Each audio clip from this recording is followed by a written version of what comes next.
100% Bénin, merci à vous de vous joindre une fois encore à nous. L'aventure sur votre émission Débat se poursuit. Bienvenue. Que de controverses autour des relais médiatiques par ces temps de mouvements de débrayage tous azimuts, reprise des coûts à 95% annoncés par certains médias, mais qui, sur le terrain, ne sera pas réalité. Restitution de salaire du mois de mars en toute intégralité sans défalcation, mais rien de tel pour des travailleurs qui, hélas, continuent de broyer du noir. Des exemples, mesdames, messieurs, sont légion. Désormais indécent, la presse béninoise a tort ou a raison de faire passer le faux pour du vrai et le vrai pour du faux. Y a-t-il vraiment mal donne ou on s'émeut pour rien? La presse comme un mal nécessaire désormais des relations avec le consommateur. Faut-il craindre une désaffection? Le débat, mesdames, messieurs, nous le ferons dans un instant. Et ce sera autour du thème crise sociale au Bénin, la presse dans un mauvais rôle ou victime de manipulation. À ma gauche, l'abbé Arnaud-Éric Aguenounon, écrivain essayiste, il est analyste des questions sociopolitiques. Arnaud-Éric Aguenounon, bonjour. Bonjour, Joël Etondi. Et merci de nous rejoindre pour cet instant débat sur une question d'éducation, d'éthique. C'est un devoir. Merci. Donc, en face de lui, un homme des médias, Marcel Zoumenou, journaliste. Il est le rédacteur en chef du quotidien béninois d'information, La Nouvelle Tribune. Marcel Zoumenou, bonjour. Bonjour, Joël. Et merci bonjour, de répondre encore. De CKTV. Ils vous répondent à leur façon. Merci pour la disponibilité renouvelée. Dans la crise qui secoue au nombre de secteurs d'activité, la santé, la justice et l'éducation, pour ne pas les nommer, la presse béninoise est de plus en plus accusée de jouer les mauvais rôles. Pourtant, on peine à s'en passer. Une accusation de fond ou une mauvaise appréciation des écrits et du contexte. Arnaud-Éric Aguenounon, à quoi rime exactement en ce procès récurrent fait à la presse béninoise? D'ordinaire, en question politique, dans les situations politiques où il y a un gouvernement en place et une opposition en face, on sent toujours qu'il y a au niveau de la presse une partie qui soutient bien entendu l'action du gouvernement, une autre partie qui peut-être est beaucoup plus objective et peut-être que bon on classe cette presse-là du côté de l'opposition. Et donc ce climat est tout à fait normal. Les spécialistes des sciences politiques trouvent que c'est normal qu'une certaine presse soutienne les actions d'un exécutif, soutienne un programme d'action. Mais dans le cas d'espèce, le problème est tout autre. C'est-à-dire que en journalisme, il y a les faits et l'analyse autour des faits. Pour l'analyse autour des faits, elle peut être plurielle, les analyses, mais tout en gardant l'objectivité. Mais ici, dans notre cas, c'est déjà les faits qui ne sont pas tout à fait vrais. La vérité est l'adéquation entre la chose et l'esprit. Adéquatio rei et intellectus. Donc, cette vérité-là est mise en cause parce que les titres que certains journaux nous donnent de lire, nous donnent de voir, sont en contraste, en contradiction avec la réalité. Vous voyez, on dit, bon, les classes sont repris, mais en fait, les élèves y vont, mais il n'y a pas cours. On dit, mais ils ont eu leur salaire, mais pourtant, il y a encore des grognes. Pourtant, il y a encore des débrayages. Alors, sur ces faits-là, il y a réellement des polémiques. Et c'est sur ces faits précis qu'aujourd'hui, la presse béninoise est au tribunal de l'éthique et de la morale. Marcel Zmenon, la presse béninoise au tribunal de l'éthique, c'est une évidence dans nos débats récurrents, quand bien même on ne donne pas la parole aux invités pour parler de la presse, ce sont eux-mêmes qui vont sur le sujet. Le professionnel des médias que vous êtes dans ce contexte où on tend à la limite à jeter le propos sur la presse, cette condamnation très vive, comment la vivez-vous et quelle est l'appréciation que vous en faites? Merci, j'avoue que ce n'est pas facile de passer sur un plateau de télévision pour faire le procès de soi-même, le procès de sa corporation, des amis et des confrères. Et si je dois parler de procès, bon, c'est vrai que nous analysons une situation, mais ça a l'air d'un procès. Et donc, je ne me trouve pas dans une posture aisée pour dire ces choses, mais je vais les dire parce que c'est des choses que je vis tous les jours. Bon, il faut reconnaître que depuis un certain moment, notre corporation, notre presse n'est plus au service de l'information. Nous sommes depuis quelques années, et moi je suis surpris que c'est aujourd'hui que beaucoup de gens le constatent, nous sommes depuis quelques années au service de nos bailleurs.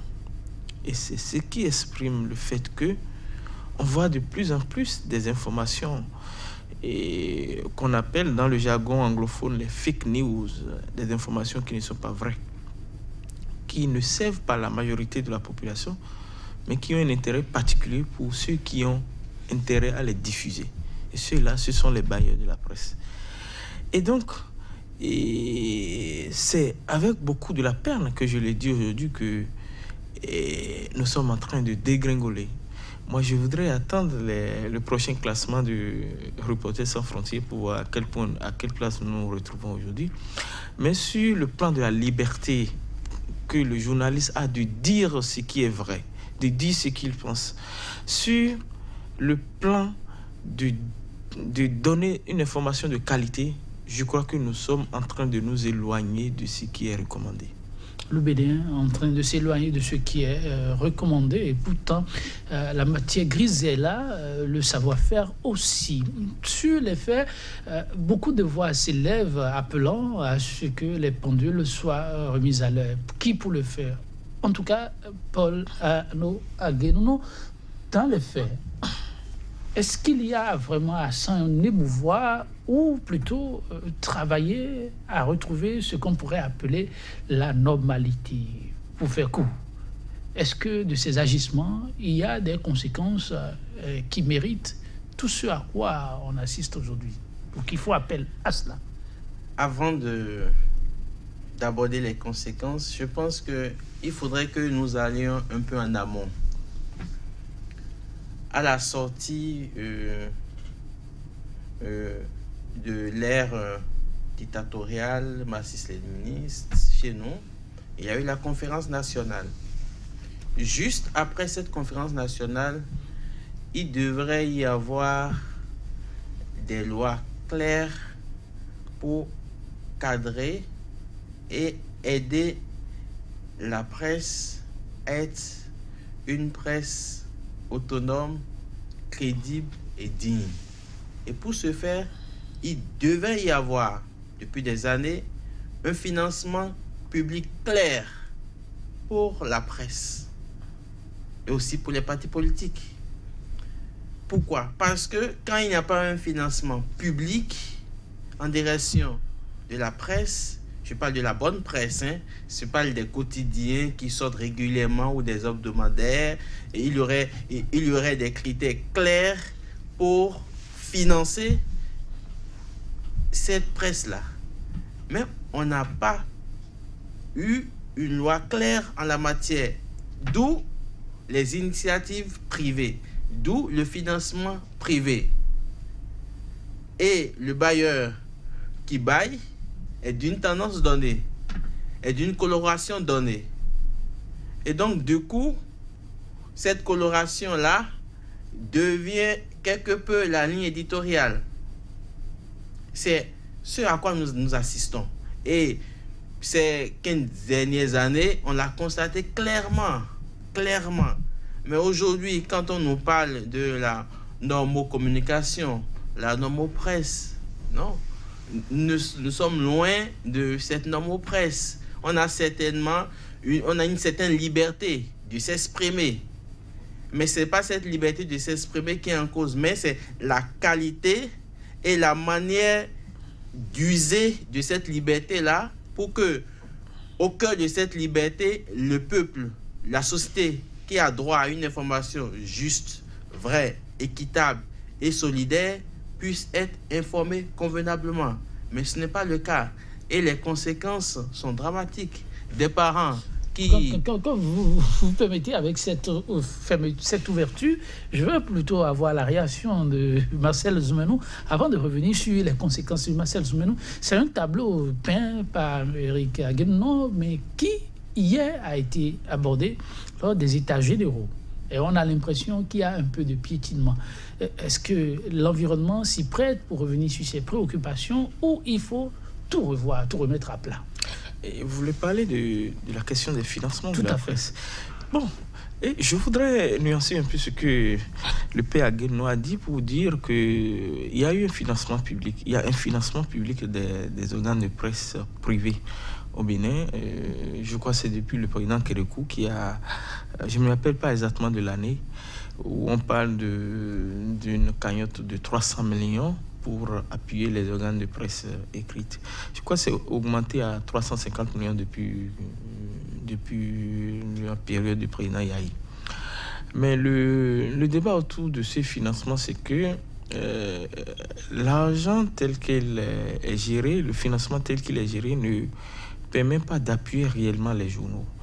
Et souvent, il y a ce qu'ils appellent l'aide de l'État à la presse. Et puis, ce qu'on donne aux journaux, c'est presque insignifiant. Une bonne partie de cet argent entre dans les fonctionnements des institutions.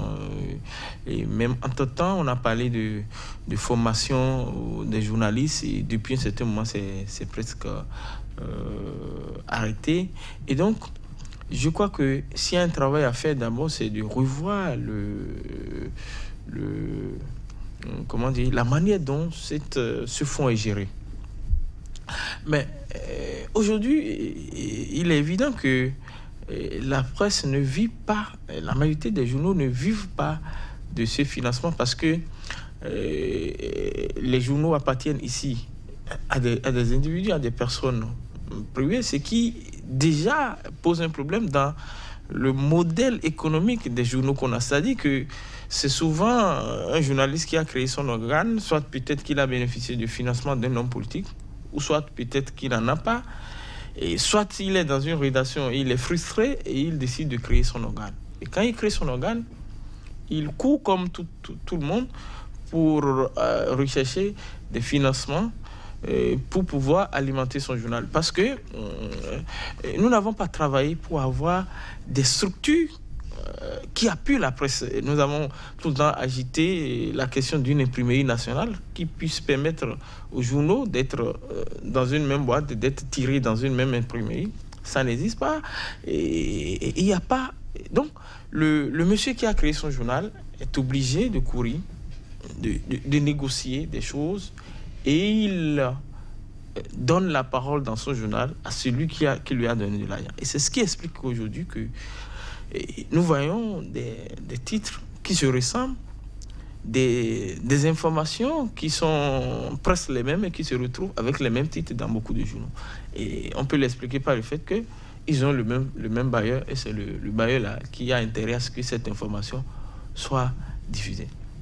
Ceci dit, au-delà du problème de financement, on a un problème d'éthique et de formation.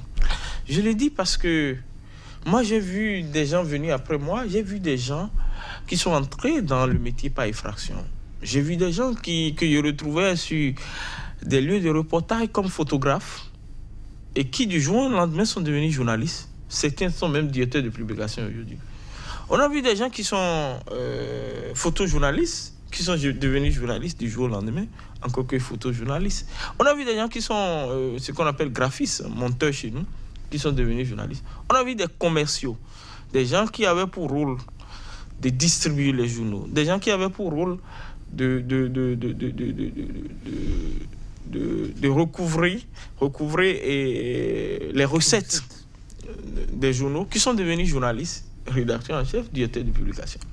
Ça veut dire qu'au-delà du problème de financement, on a laissé la coopération ouverte à tout le monde, n'importe qui peut venir et devenir journaliste du jour au lendemain. Donc, il y a à la fois un problème de financement, mais il y a un problème de qualité, de niveau. Quelqu'un qui a peut-être le CEP, qui se retrouve comme directeur de publication d'un journal, quand il écrit un article, on va le sentir. Ce ne serait pas la même chose que quelqu'un qui a sa licence ou un master.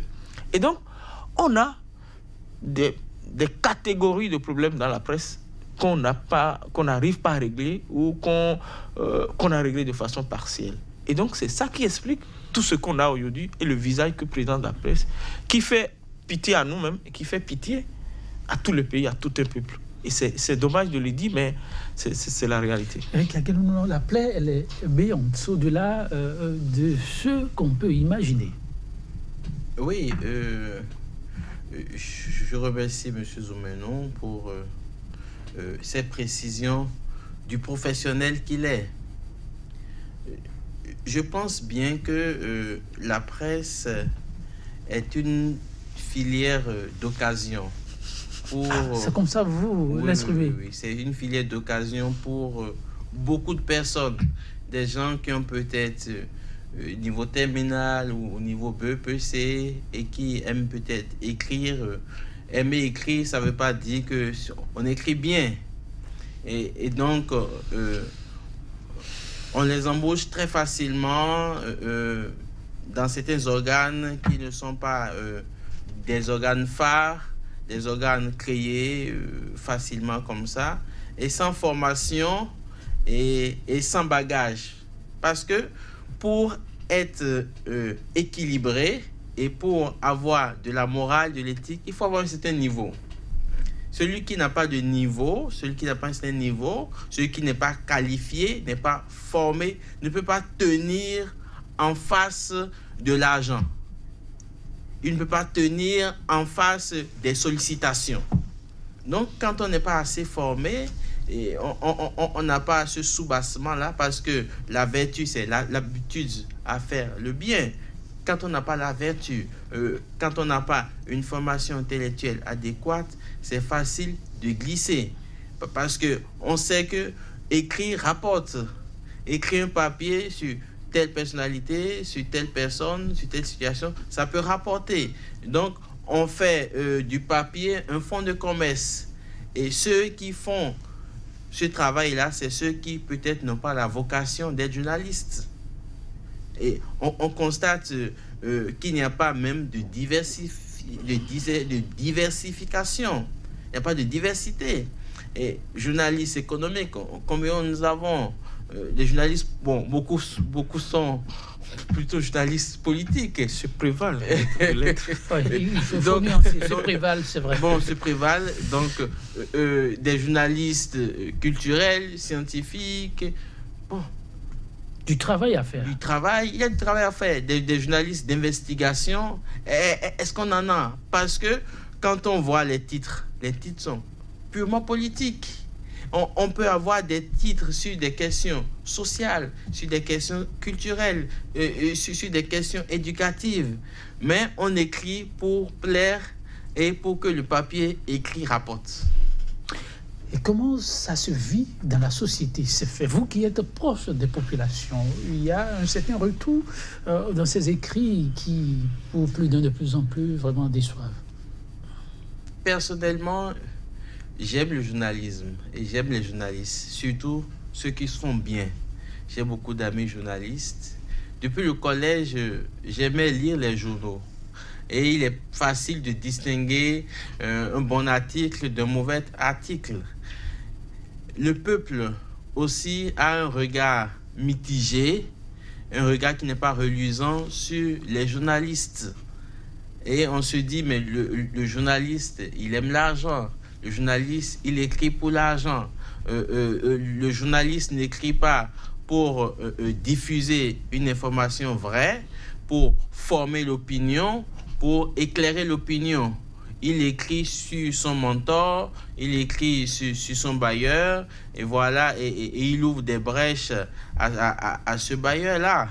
Et aujourd'hui, nous ne sommes pas que sur le journal papier, mais sur la toile, les réseaux sociaux, il y a aussi une espèce de journalistes, si je peux ainsi dire. Bon, je ne sais pas s'ils ont la qualification de journaliste, mais sur la toile aussi, ils s'organisent et puis ils créent de la désinformation. Donc, ça impacte le quotidien? Ça impacte. Parce que vous ne savez plus où est la vérité. Il y a tellement de contradictions et la vérité est difficile à chercher. La vérité est difficile à trouver. Donc, les articles sont personnalisés. Il n'y a pas d'objectivité. Il n'y a que du suggestivisme. Et quand quelque chose est suggestif, et ça veut dire que c'est venu de soi-même, ce n'est pas élaboré, ce n'est pas construit, et c'est difficile de porter flanc, c'est difficile de suivre ça et d'en faire un matériau scientifique, un matériau de réflexion. Marcel Zoumeno, comment ça se vit, ce phénomène, au niveau, par exemple, de votre rédaction?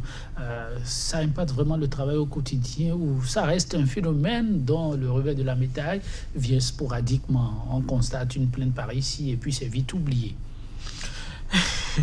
C'est pas facile, j'avoue que les réseaux sociaux sont venus un peu compliquer la tâche aux journalistes. Contrairement à ceux qui disent que c'est venu pour faciliter la tâche, moi je crois que les réseaux sociaux sont venus pour compliquer la situation. Parce qu'aujourd'hui, sur les réseaux sociaux, vous avez tout et le contraire de tout. Et si vous devez vous fier aux réseaux sociaux, je crois que vous allez chaque fois tomber dans le panneau presque tous les jours. Et donc, il faut... c'est vrai que les réseaux sociaux vous permettent d'attirer votre attention sur certaines choses. Mais le travail de journaliste ne finit pas là. Le travail de journaliste commence quand les réseaux sociaux ont fini de travailler. C'est quand vous avez une bribe d'information ou bien quelque chose que quelqu'un balance, c'est maintenant que vous commencez votre travail. Vous ne vous fiez pas à ça, vous recopiez, vous plaquez dans un journal. Si vous êtes un bon journaliste, vous ne ferez jamais ça. Et donc, il faut aller... C'est récurrent. C'est récurrent aujourd'hui, c'est ce qui est dommage et ça fait partie des mauvaises habitudes que nous avons copiées ces dernières années. Nous avons copié une de nos mauvaises habitudes, c'est la facilité. On ne veut plus se gêner, on ne veut plus faire le travail du journaliste. Le travail du journaliste, c'est de chercher l'information, de la traiter, aller aux sources de l'information pour trouver la vraie information. Nous sommes payés pour donner la vraie information. Nous ne sommes pas payés pour donner les fausses informations. Et donc, pour avoir la vraie information, il faut connaître les bonnes sources, il faut vérifier, il faut trier et il faut traiter l'information avant de la rendre. Ce travail, c'est un travail de journaliste sympa, fait pour un web activiste ou bien ce qu'on appelle aujourd'hui le journaliste citoyen. C'est-à-dire, monsieur tout le monde, avec son smartphone, il passe quelque part, il trouve un accident ou bien un incident, il prend la photo, il écrit un texte truffé de fautes et il balance sur les réseaux sociaux. C'est ça qu'on appelle aujourd'hui le journalisme citoyen. Et moi, je suis contre ces concepts.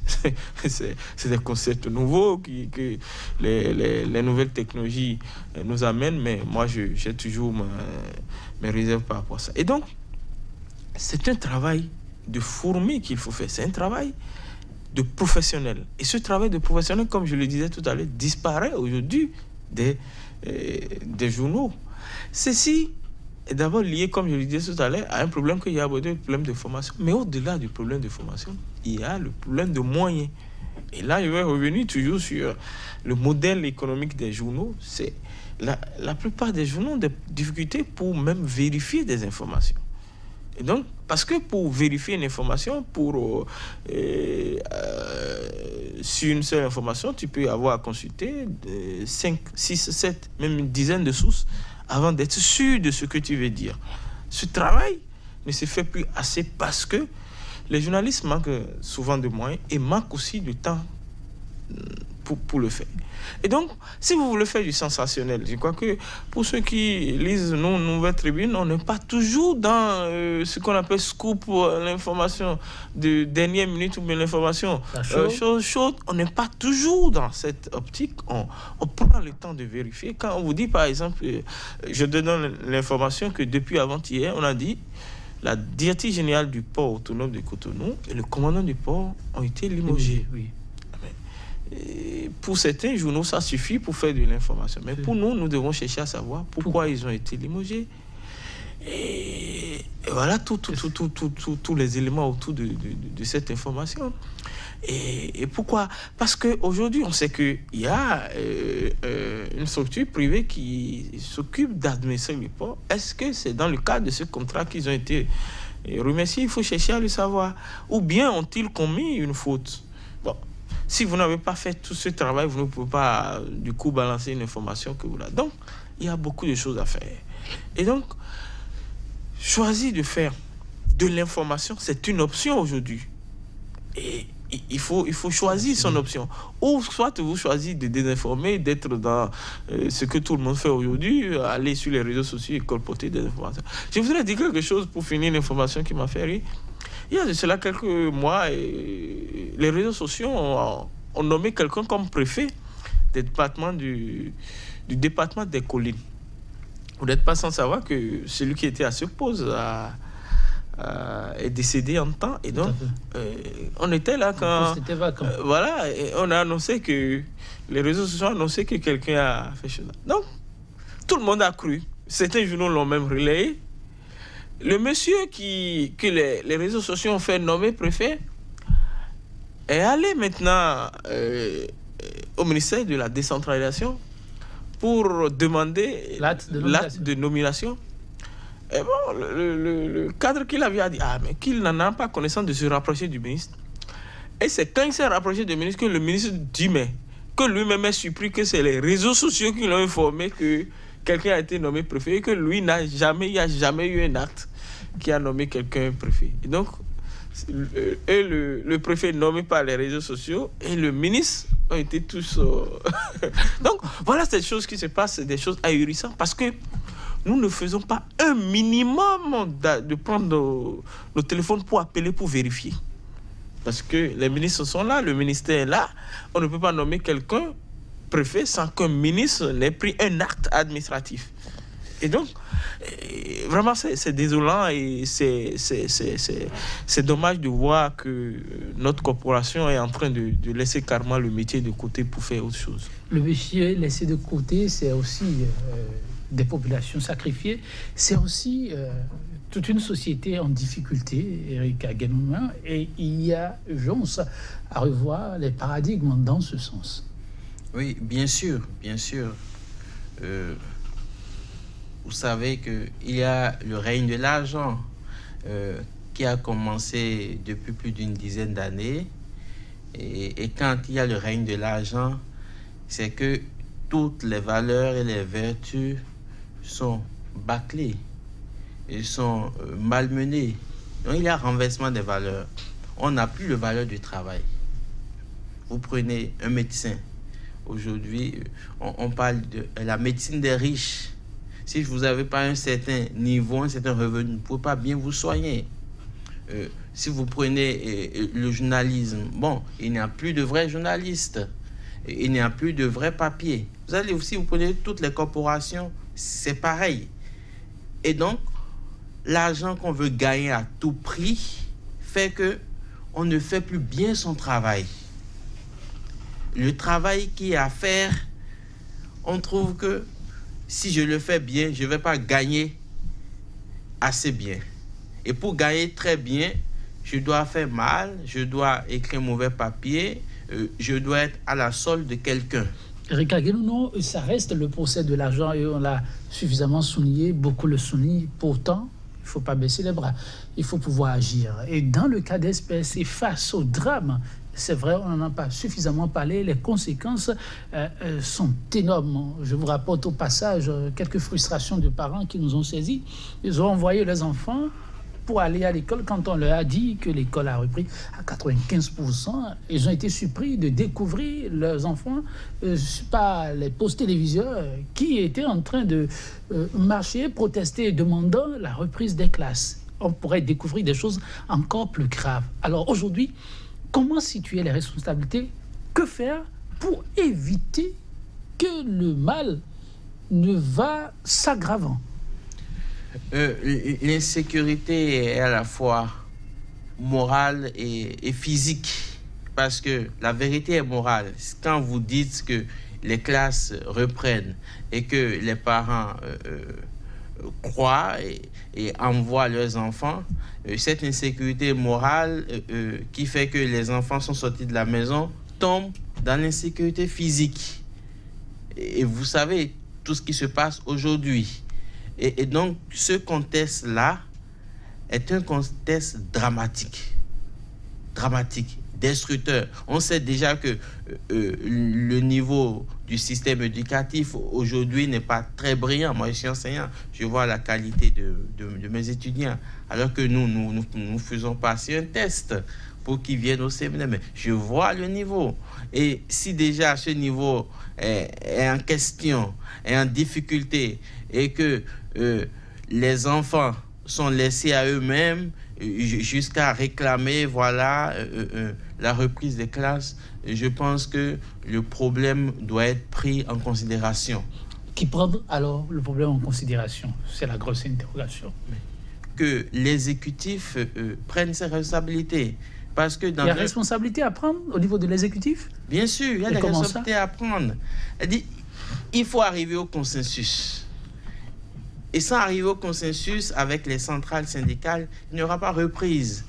On a l'impression que, vous parlez de la crise actuelle. Oui, la crise actuelle. Je veux rester d'abord au niveau du quatrième pouvoir, pour pouvoir éviter qu'une situation comme celle-là, des désinformations qui semblent prendre le dessus, que cette situation n'emporte tout le monde. Le quatrième pouvoir doit dire la vérité sur la crise sociale aujourd'hui. Il faut de l'impartialité dans le traitement de l'information, dans le traitement du débat aujourd'hui. Mais s'il y a de la partialité, ça crée des tensions et ça crée vraiment un climat de manque de confiance. Et vous n'êtes pas sans savoir tout ce que le front des syndicalistes disent, ce que ce front dit n'est pas bien. Et moi, je suis peiné que, qu'il n'y ait pas un lieu crédible où on peut s'informer aujourd'hui. Oui, c'est un problème pour tous, où s'informer, que faire pour avoir l'information crédible. Marcel Zoumanou, vous qui êtes de la corporation, qui vivez aussi au quotidien, le problème, finalement, que faire pour aider cette corporation à redorer son blason? Responsabilité à tous les niveaux. Non, je crois que le premier niveau de responsabilité, c'est le journaliste d'abord.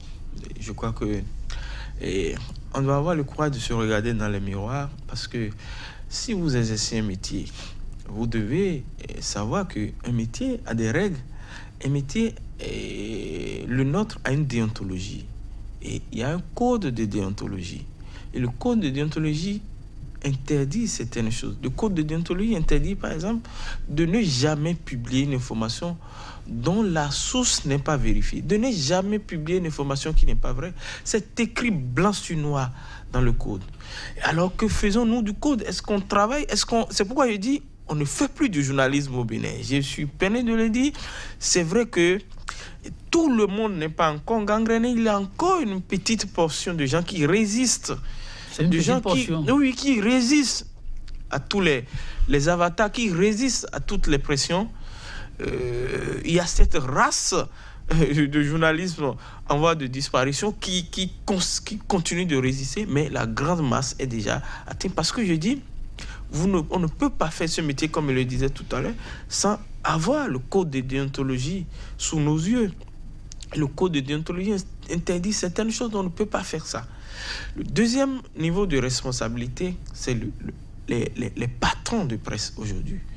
Parce que si tout cela, tout ce que nous voyons se passe, c'est même si le journaliste décide d'écrire, il faut que le patron donne son aval, parce qu'on retrouve la plupart de ces articles en manchette. Et quand on parle de manchette, dans la politique éditoriale ou dans la politique commerciale d'un journal, la manchette a un sens. Et donc, si ces articles se retrouvent à ces positions, c'est que ces patrons de presse sont soit complaisants, ou soit c'est eux-mêmes qui donnent l'ordre, ou bien qui reçoivent des consignes pour que ces gens d'articles soient positionnés à journal. Donc, qu'est-ce qui les motive? Est-ce qu'ils reçoivent seulement des papiers qu'on leur dit de positionner contre de l'argent? Ils le positionnent sans faire un minimum de travail professionnel. Moi, je crois que le métier n'interdit pas la communication. Mais quand vous voulez faire de la communication, non seulement le code de déontologie nous dit qu'il faut préciser que vous faites de la communication, mais même si vous faites de la communication, le code vous fait obligation de vérifier l'information et de la nuancer. Et donc, à partir du moment où vous avez reçu une commande d'un bailleur qui vous donne de l'argent et qui vous dit « passez-moi cette information », prenez la peine de vérifier pour savoir si ce que vous voulez dire est vrai. Si ce n'est pas vrai, vous serez obligé de dire au bailleur « ce que vous me demandez de faire, ce n'est pas juste ». Et nous, notre code de déontologie ne nous permet pas de donner une information qui n'est pas juste. C'est quoi le problème?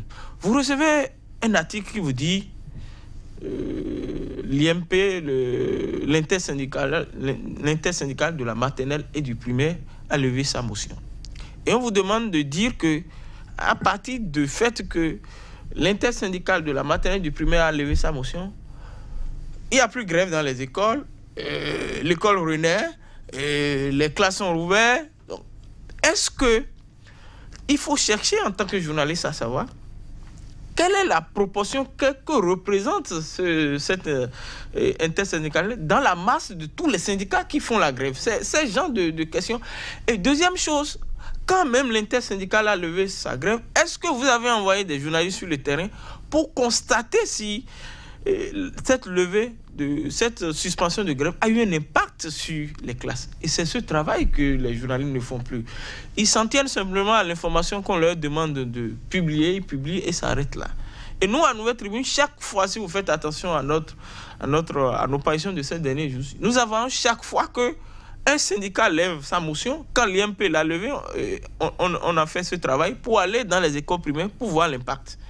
Et malheureusement, pour ceux qui ont diffusé cette information, les responsables syndicaux qui ont signé cette levée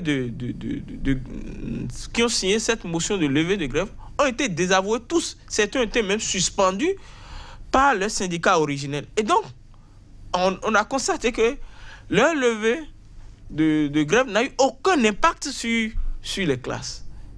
Donc, c'est un travail de journaliste que nous devons faire, que les journalistes doivent faire pour chaque fois qu'on parle de levée. Je crois que hier on a parlé de la levée de motion des syndicats du supérieur. Là aussi, il ne faut pas s'en tenir à cela. Il faut aller vérifier pour voir. Pour complément, il y a eu d'autres réactions déjà, d'autres qui disent qu'ils poursuivent. Voilà. Ouais. Et donc, c'est ce travail qui n'est pas fait aujourd'hui. Et c'est pourquoi je dis que nous faisons simplement de la communication et nous mettons seulement au service. Vous avez parlé de deux niveaux de responsabilité. Il y a d'autres niveaux. Vous avez parlé du journaliste. Oui, il y a trop d'organes. Oui, il y a le troisième niveau, c'est les organisations professionnelles. On a ce qu'on appelle notre tribunal interne. Il y a l'Observatoire pour l'éthique et la déontologie dans les médias, l'ODEM, qui doit jouer ce rôle de gendarme. On n'a pas besoin d'attendre la HAC avant de... L'ODEM doit jouer ce rôle de gendarme. Et je me rappelle qu'il y a quelques semaines, le président de l'ODEM est monté au créneau. Tout à fait. Moi, je trouve que c'est... Oui, voilà. Et pour dire, il faut que ça arrête. Mais depuis qu'il a fait cette déclaration, ça a été comme de l'eau sur le feu. Les gens ont continué à faire ce qu'ils ont l'habitude. Donc, je vois qu'il y a pas mal de choses. À Guénon, il y a des voies empruntées pour essayer de sortir de l'auberge, mais visiblement, la route est encore longue à parcourir pour arriver à un résultat satisfaisant. On ne peut pas vivre la morale, vivre l'éthique, respecter la déontologie sans un minimum de moyens. Donc, vous revenez aux moyens. Bien sûr, sans un minimum de moyens, on ne peut pas On ne peut pas respecter la déontologie. Donc vous voyez l'exécutif dans un rôle là. Mais quand un journaliste doit aller sur le terrain, mais il faut un moyen de déplacement. Et il faut sa carburation. Il faut l'encourager. Vous allez constater que quand il y a une conférence de presse, quand il y a une manifestation politique, mais les journalistes sont nombreux. Ils viennent, ils aiment le reportage parce que bon, ils ont quelque chose. Mais en dehors du reportage, l'investigation, mais ils ne sont pas dans l'investigation. Il y a un problème crié à ce niveau. Et secondo, le patron de presse qui est riche n'a peut-être pas le niveau intellectuel qu'il faut, il n'a peut-être pas la vision qu'il faut pour donner un engouement positif pour mettre son journal au travail. Parce que s'il a le moyen et il ne sait pas à quoi sert le moyen, mais c'est grave. Parce que beaucoup ont d'argent, beaucoup ont d'argent. On a l'argent, mais l'argent peut-être ne sert pas pour la bonne cause. Comment entrevoyez-vous l'avenir de la presse béninoise dans le contexte actuel de dénonciation tous azimuts où les écrits sont remis en cause? Dans le contexte actuel où nous n'avons plus de contre-pouvoir et la presse aussi ne joue plus son rôle, on n'y a que la communication. On communique autour d'un fait, on communique autour d'une personne, mais le journalisme vrai qui doit informer, qui doit éduquer est inexistant. Il y a peut-être une lueur, il y a peut-être une lueur, et cette lueur-là de journalisme, on tasse cette lueur-là d'être dans l'opposition, parce que nous sommes dans une culture où on n'aime toujours pas la vérité, et on veut toujours que tout le monde soit en colonne couvrée pour soutenir un camp. Le quatrième pouvoir serait-il alors dans un mauvais rôle ou simplement une victime? Je pense que ces journalistes-là, cette presse-là, ils sont des adultes, ce ne sont pas des enfants. Donc, il y a aussi leur responsabilité morale, leur responsabilité professionnelle, et à côté de toutes les autres dérives qu'il y a, à côté des tentations, à côté des manipulations, ils ont aussi leur rôle à jouer. On peut être pauvre et être digne. On peut ne pas avoir de moyens et être digne et vouloir que, voilà, cette entreprise de presse tienne par l'identité, tienne par la dignité du travail qui se fait et tienne en face de l'histoire. Parce que qu'est-ce que l'histoire retiendra de ces organes-là?